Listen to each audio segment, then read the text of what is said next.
7 থেকে 10 মিনিটেই যশোর চৌগাছার মানুষ সর্বশান্ত। আমাকে যদি একটু কুড়াই যে এখনো পর্যন্ত বলে নাই, প্রায় আধা ঘন্টা হতে যাচ্ছে, তারপরে ওই শিলগুলা এখনো বলে নাই। তো দাঁড়ানো কোনো কায়দা নেই।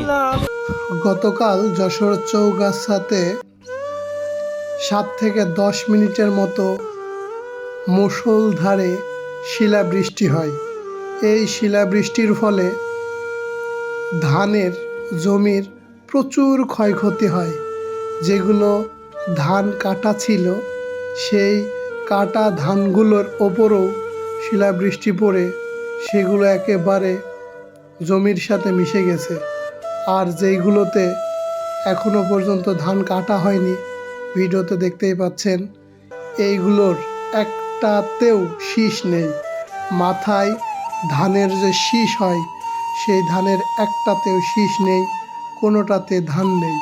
সব ধান পুরো জমিতে একদম একাকার হয়ে গেছে। যেখানে 20 থেকে 25 মণ 30 মণ ধান হওয়ার সম্ভাবনা বিঘা জমিতে, এখন পুরোটাই সর্বশান্ত।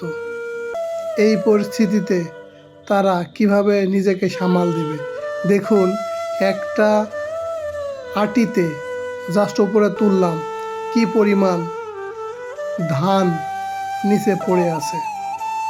মিনিমাম আধা ঘন্টা হয়ে গেছে, তারপরেও দেখুন কি পরিমাণ শিলাবৃষ্টি, যা এখনো পর্যন্ত গলতে পারেনি। যশোরের মানুষ, আল্লাহ যা করেন ভালোর জন্যই করেন, হয়তোবা এর থেকেও বড় ক্ষয়ক্ষতি দিতে পারতো আপনাদের। এটার উপর দিয়েই সন্তুষ্ট থাকুন। কি আর করবেন, এখানে কারোর কোনো হাত নেই। শিলাবৃষ্টির কারণে প্রায় যশোরের মানুষ সর্বশান্তর পথে। যশোর চৌগাছাতে ধান থেকে শুরু করে যত আবাদি ফসল ছিল, সবজি ফসল ছিল, সব একেবারে নষ্ট হয়ে গেছে। কি পরিমাণ শিলাবৃষ্টি হয়েছে আপনারা একবার দেখুন। শুধু মুষলধারে শিলাবৃষ্টি হয়ে গেছে, একটানা এক নাগাড়ে। শিলাবৃষ্টির প্রকোপ ছিল প্রচণ্ড।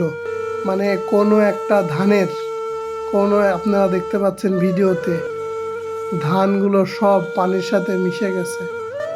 এই ধানগুলো এখন কিভাবে তারা নিয়ে বাজারজাত করবে, খাওয়া দাওয়া করবে? কলার গাছ পর্যন্ত ভেঙে গুড়িয়ে গেছে সব। আসলে এই ভিডিও দেখে, ভিডিও করে চোখের কান্না আসা ছাড়া কোনো উপায় নেই।